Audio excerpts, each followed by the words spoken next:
So, Mark, did you see that video of the strip from the late 90s, early 2000s? You got Monte Carlo. It made me feel a little old because it's one of those things that looks retro, but I remember that strip so very well. Yeah, it was kind of like the heyday or when everything came together in Vegas for people of our era. That's when I started dreaming of going there. Still a few years away from turning 21, but had planned it and thought about it and everything and talked about it with your friends. And then when you get there and it matches up to what you expect is pretty amazing. And videos like this are rare. Like we were talking before we started recording.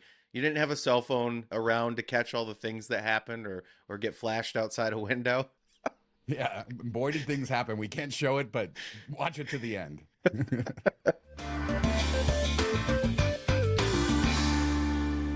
So, over the last few years, we have covered the food holification of Las Vegas pretty extensively. They used to be called food courts. Now they're food halls, fancier food, all of that. One of the big holdouts on the Las Vegas Strip has been Venetian because it has a food court with a food court sign. I love that. I make the Yes. joke every time I go there, but I don't know what's going to happen to the food court because they're building a food hall. It's going to go into their grand colonnade, which is that big walkway between the check-in desk at Venetian and the casino. Italian theming, beautiful. I don't know quite where in that space it's going to go, but they're going to have quite a few eateries, all the high-end stuff, the ramen, the pizza, the chicken, all that good stuff. Yeah, I think, all depends on the lineup, like we say every time we talk about these. And then what the prices are like, I'm sure it's going to be higher end. As soon as they name it a hall instead of a court, seems like prices go up 30%. So I would expect that. Hopefully they keep both things open, give just people more variety. Yeah, I think so. You could have different types of food. A food hall, I think, is a little higher end, or at least that's what they're going for. And there are quite a few eateries from other places. What's interesting is a couple of places from Uncommons that closed are moving into the food hall here, which is probably a much better location, specifically BS Taqueria and Antico Venaio, an Italian restaurant. And then they also have Howlin' Ray's, Nashville Hot Chicken, Ivan Ramen or Ivan Ramen, Scar's Pizza, which is apparently famous, Turkey and the Wolf, and Molly's Rise and Shine. So it's like all the food halls have to have an egg place, a pizza place, hot chicken place, ramen place. They got all their bases covered here. Do you think there'll be like $42 chicken sandwiches like guys? Probably about the same, but maybe better. Yeah, I love a good hot Nashville hot chicken sandwich as much as the next person. I don't love paying $30 for it. So hopefully they find something somewhat reasonable and it's good. And that area, I think, is one of the more beautiful areas of all of Las Vegas, that little area in the Venetian. So I can't wait to see how that all gets modified with this food hall. We got the new one going in at Miracle Miles, which is almost done. It looks very nice. So the food hallification continues. But let's move up the strip to Resorts World. And they announced Race World for the F1 race, November 21st through 24th. And they have a number of events that are going on for the thing, including the pit stop, which is race simulators. And then they have like an indoor go-kart racetrack and a bunch of other stuff. They have a vintage car show going on as well. So they're leaning into it, bringing people in there, some free, some cost money. Yeah, I like this. Yeah, we've always said Resorts World does a great job of, anytime there's something going on in the area, they really go over the top trying to make it unique or special or give you one-off type experiences. So I'm, happy to see them continue to do that. And it seems like it's been working for them. It's just crazy, like how much effort and time and money goes into putting something like this together, for 3, 4, 5 days a week, maybe 2 weeks. I wonder, is the payoff there? But it's cool that they're able to figure it out and make it work each time. And it's interesting with the F1 news this year. We're trying not to cover every. I mean, there's so many press releases with this grandstand and this thing and this little private party that 50 rich people are going to get to go to that we're not covering. But I think when something unique comes up, we should do this. And this reminds me sort of Paramount Mountain for the Super Bowl over at the Mirage. Now that was super special because we knew the Mirage, the volcano was going away. And so you got that experience of being over it. But putting all of this together, a lot of money spent for a short period of time, but they got to draw people north. And also they're across from Wynn and in that whole area where there are a lot of the higher end people staying during the race. So they can hopefully draw them over as well, get them to browse around and lose some money in the casino. Yeah, I do wonder, like with F1 and how chaotic it is and the street being all torn up and blocked off and everything. I wonder if a lot of people just get to their resort, hang out and maybe walk a couple, each way and stuff, but don't make the longer treks like they normally do. We talked about Fremont Street having their concert series downtown, trying to get people to jump in an Uber or cab taxi and head that way, which could take a while. So I think this is good on Resorts World doing something similar, because it's just, it's difficult to get to if you're staying south of everything that's going on. This is why we need the Teslas in the tunnels so we can avoid all this crap. Well, we're going to talk about that. They're growing a little bit later, but we will go into the comments real quick from the last show.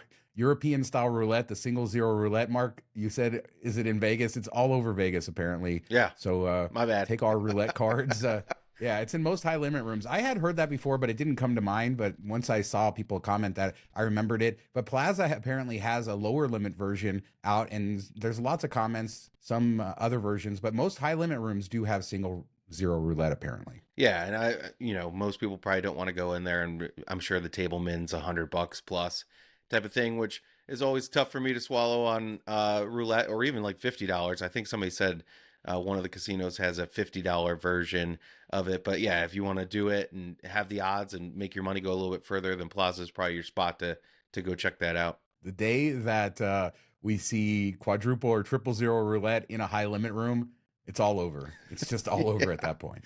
Yeah, can you imagine, like, $100 mins and a quadruple zero? That would be terrible. And speaking of changing, we've covered recently how MGM sort of cut back perks for a lot of their advantage players. And we also covered a few months ago how Caesars had taken drinks away from some of their Diamond Plus members, and depending on their play and everything else. Well, I was tagged on Twitter from Jared Eben, and he said that he just ran into this. He gambled, earned his status the normal way, but then went on his visit recently and they just said no drinks for you. And this really sucks if there's no notice, especially given. So you just show up in Vegas for your trip and you are expecting these drinks and you're not getting them.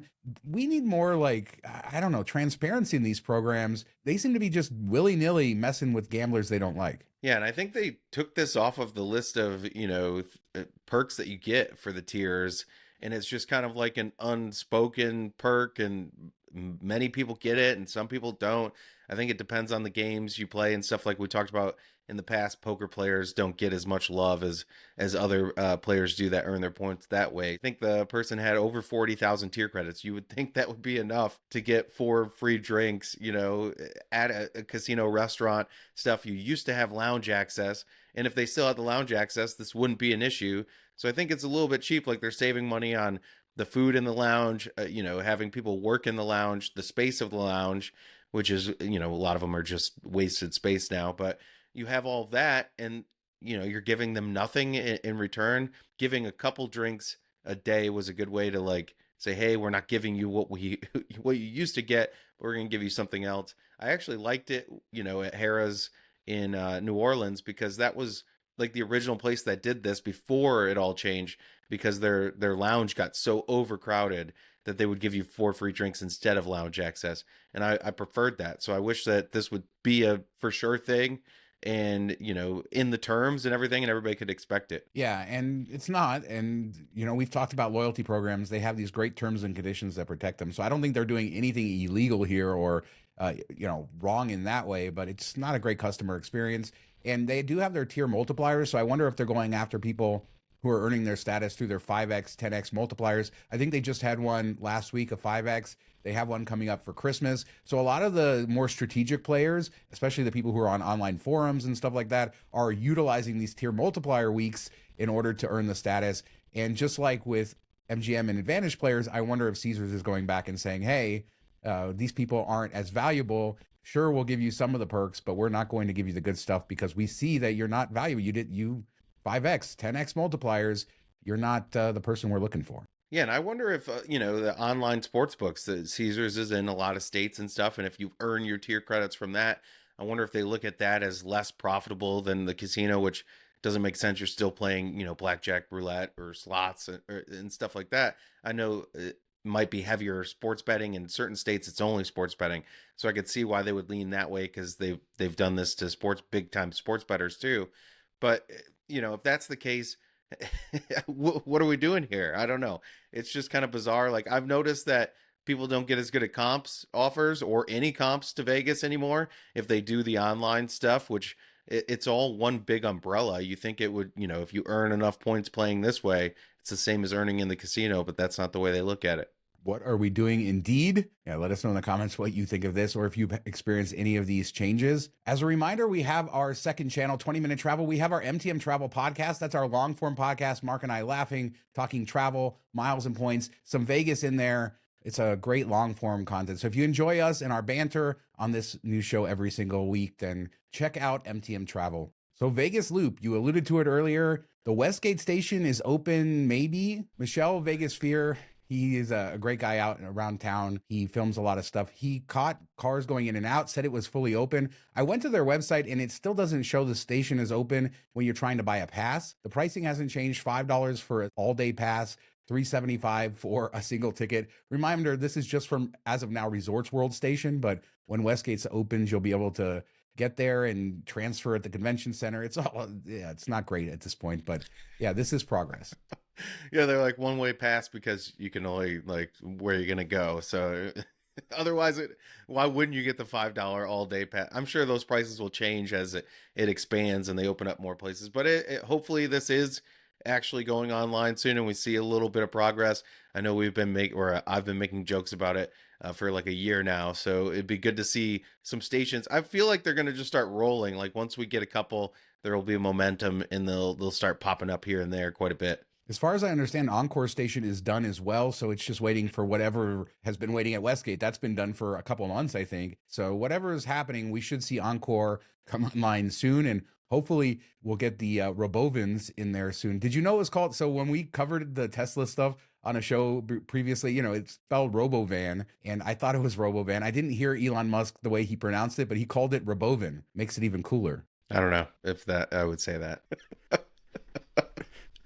Well, what is cool is Primm. Everybody loves Primm. Trim. You know, everybody, you know, Primm. Yes, exactly. I almost stepped on it for you there. But it's a place, I don't even know. I mean, it's 30, 40 minutes out of Vegas. Everybody who comes from California drives by it, but it's so much focus. People have this relationship with it. And I've noticed that through the videos I've done over the years. I noticed a comment on one of our recent videos from somebody who claims that they work there. Now, this is a comment on YouTube, so take this with a grain of salt, but he's claiming that Whiskey Pete's is doing so poorly that they're going to close it. And something else that I just don't believe in any circumstance will ever happen, that they're going to combine Primm Valley and Buffalo Bills into one giant resort. That'll never happen. Way too much money. They don't have the investment there. But closing Whiskey Pete's, I could see that. Yeah, I mean, we went to Buffalo Bills when we were out that way, and it was pretty dead. I mean, I know it was during the day, not like prime time 8 p.m. on Friday, but I'm sure it's still not all that busy. And I couldn't see them putting the investment in to combine two resorts if they're already kind of struggling. I don't know that it would make a lot of sense. Plus, that pool at Buffalo Bills couldn't handle more people. The Buffalo shape can hold like millions of people. It's giant. It's massive. Yeah, I really do enjoy that property, though. I love it. I hope that they figure out a way to get people out there. It was kind of cool seeing like the history when they had big names come out for concerts back when MGM owned it. I wish that they could do something like that to get people to stay. Hopefully it gets, revitalized in some way. I just don't think that this would be the way. And shout out to Alicia, who tagged me on Twitter too, for one of their giveaways out in Primm. They're giving away airfare to some of their higher tier members. I wonder how many higher tier members they have in Primm. Don't really know. But also if you earn like 3,000 points, but I couldn't find anywhere how much the airfare was or how it worked.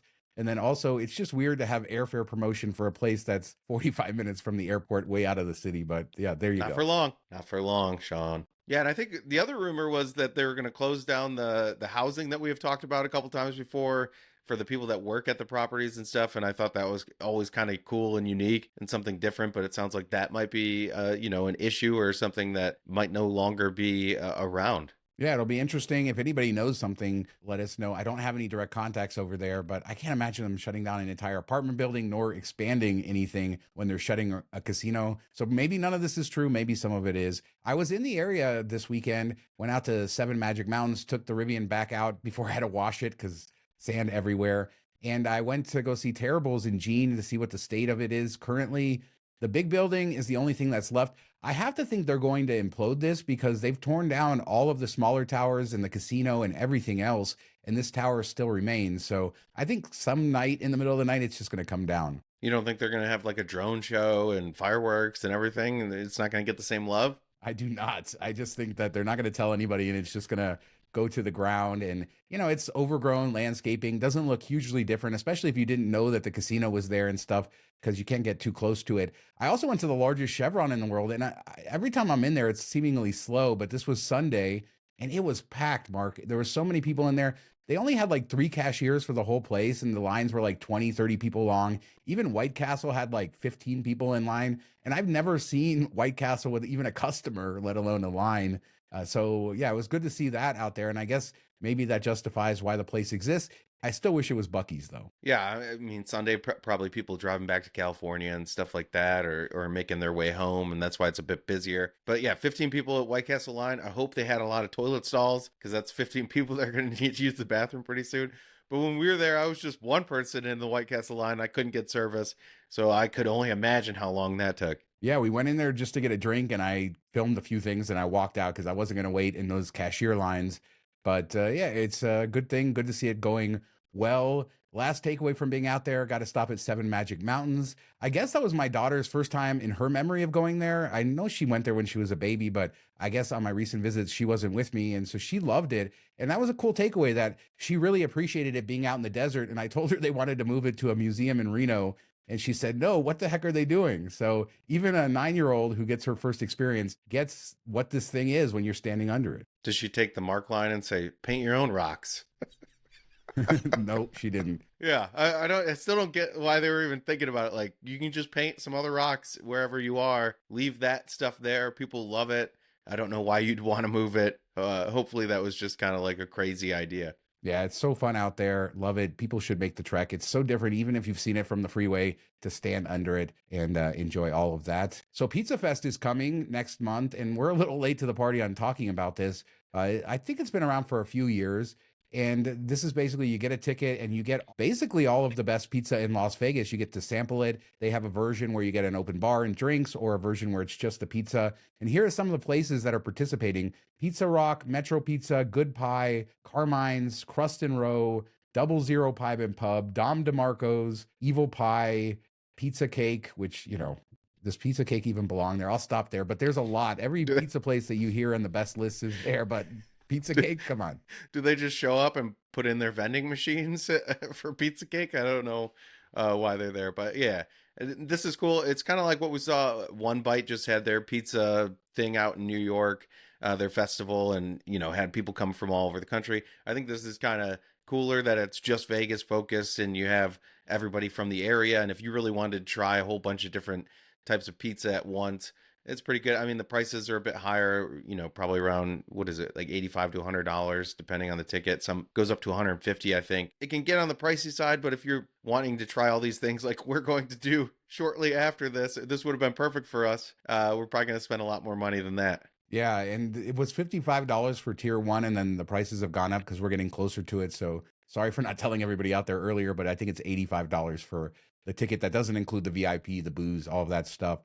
But, you get to try everything at once. And some of these places are incredible, and some I still want to try. So, yeah, check it out. A few shows ago, we talked about Oyo instituting paid parking after the Trop implosion, and that has now happened. Some of the rumors were it was going to be $8 a day, but that didn't turn out to be true. It's just $8 for up to 3 hours, $20 a day, which is more in line with all of their neighbors. And I think Strat is doing something similar. They don't have gates or anything, but you scan the QR code. So there's really no control there. I'm sure they're just looking, and they'll tow you or whatever. So it's not like some of the other places. You scan the QR code. Very confusing for people who don't know technology well. Not a huge deal for me, but yeah, RIP free parking. Well, I'm sure they have like cameras on the exit, like the ones we have set up around here, like that, where they just will take a picture of your license plate. I'm sure they'll send you a bill if you leave and don't, do the parking or scan it or anything like that. But normally the way it works, you scan the QR code, punch in your info. Then when you leave, it automatically texts you like the receipt for it. But yeah, the prices are a little bit on the high end. I would have liked to see it a little bit lower because it's a little bit off the beaten path. It's not right on the strip. I'm sure it's still a popular place to park and walk over to a Raiders game or just walk over to the strip. But I don't think it's $20 popular. Yeah, I'd rather park at MGM Grand. It's a terrible garage to get in and out of, especially if you have to go up to the higher levels just because of the way the ramps are. It's very old, very compact. I didn't see anything free for locals, which is surprising to me, but it is what it is. So let's move on to Ellis Island. There's so much news this week, so much that came right before the show. We have a ton of stories. But Ellis Island's been teasing this expansion for a while. They started construction a few months ago. It's next to Front Yard. So this is new casino space, new space for it. And Las Vegas locally, I think, broke this, but then they released the renders to a wider audience. A rooftop event space, which I think is not a bar. You're going to have to rent it out, which kind of sucks because I was hoping it was a bar. New casino spaces, bars. It looks pretty nice. The frontage looks really nice. This is a huge improvement from the street side for Ellis Island. No, I mean, we've talked about how much I love Ellis Island. I know you love Ellis Island too. The front room is amazing. So this is kind of like an expansion off of that, or more of the same, which I think is much needed. Of course, the whole place needs to be a refresh, but it's got such a cool vibe, such a good local vibe, and just kind of not what you expect to be, a block or two away from the strip, and a totally different feel, more of you're just hanging out in a regular old bar casino versus being right next to the Las Vegas Strip, and I love that about it. Great food as always. I'm sure that's all going to stay the same. And I guess we have to do an MTM Vegas meetup on the rooftop, right? We got to get that planned. Isn't the lady are you still waiting to hear back from her from like 3 years ago Yeah. for a meetup? So let's not hold our breath Yep. on that. But Ellis Island, it's interesting. It's small on the inside, so it definitely needs more space. And I agree with everything you said. I think they're also renovating some of the spaces in the older part of the building, the pub and some other stuff. So yeah, general overall refresh, great vibe. It's hard to describe what Ellis Island is to people, like why it's a place that's so enjoyable, because it is a little cramped. There's a lot going on. There's a lot of people everywhere, low ceilings. There's a lot like working against it. And yet I enjoy it every minute I'm there. I've never had a bad experience. Yeah, it's always fun. I mean, it's not as fun as it was when the dealers were dancing and doing their shows and everything. That was really kind of unique, and COVID killed that a bit. But I love that they all keep their own tips. They rotate. Everybody's really fun in there and enjoyable and has a great personality. They still dress up and everything, which makes it a bit unique in that respect. And then, $2, $3 beers. It's all craft beer. Just a totally different vibe than you get anywhere else near the strip. And let's close with this. A vibe indeed is Delano, or as some people like to call it, Delano. And I'm only saying that because the name's going away. So now I have to address this. And I'm glad it's going away because people correct me all the time when I say Delano, which is the correct way to say it. But I totally bury the lead here, like a 30-minute introduction. The Delano is going away and becoming the W Las Vegas. And this will be the second time the W brand is on the strip. Remember, it was very briefly in that weird way, the Alexandria Tower at Sahara. I think it started when it was SLS and it didn't last very long, and the rooms were nice there. It didn't fit well in that property. This is a much better fit. Yeah, that is such a weird Sahara's over the last 15, 20 years has been so all over the place. It's kind of a mess, but I love it now. I think they finally figured it out and got it nailed down, but W fits. I think it fit. I would have been okay with it staying because I really love the property, the brand, everything. I understand that the name was kind of annoying for some people. Yeah, I think W is a good fit for this. The brand that we've seen elsewhere. I think the same type of level, the same type of feel inside of it. The design culture is very similar, so I think it's a good match. What could we call it? The W?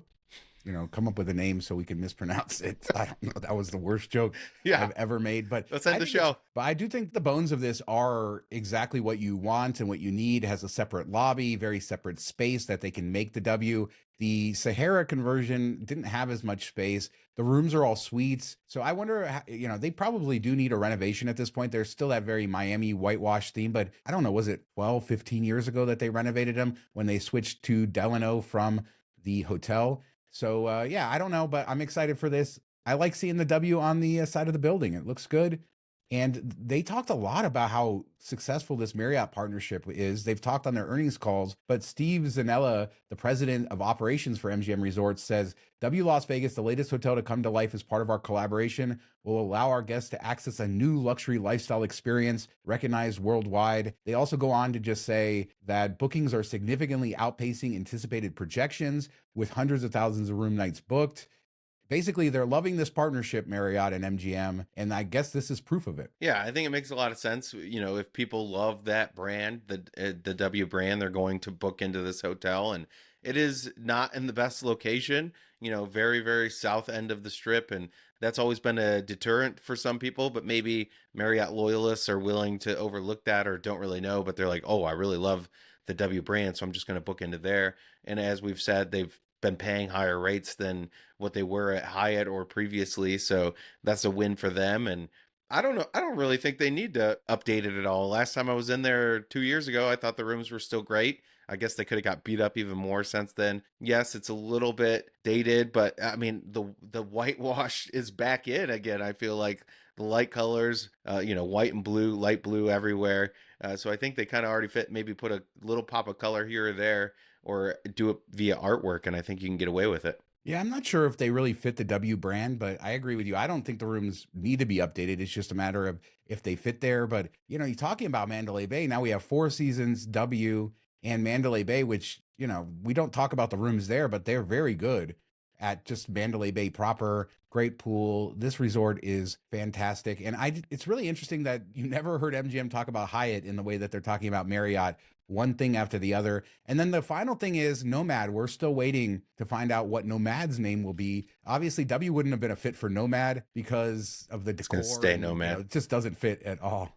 But it's not going to. Hilton said it's not. So we need to know what that is. I'm guessing they're going to come up with some autograph collection Marriott thing and a unique name, but we still have that to look forward to. Yeah, I think it'll be like some unique one-off type of thing that not like a W or a brand that they have multiples of across the world. So it'll be interesting, but I hope it stays Nomad until I get there, one last time. So let us know what you guys think about anything we talked about today. Supersize show, Ellis Island, the expansion there, that F1 event at Resorts World, the W Las Vegas coming by the end of this year. I don't think I said that. By the end of this year, the conversion will happen. Leave a comment. Let us know about anything we discussed. We do 2 shows a week, Tuesdays and Fridays. We'll be back in a couple days with another show. Thanks so much for watching. Talk to you next time. Have a good week, everybody. What could we call it? The what? Come up with a name so we can mispronounce it. I don't know. That was the worst joke I've ever made. But let's end the show. Great that it's like... I was going to leave it. Now I'm just going to cut it because you got me.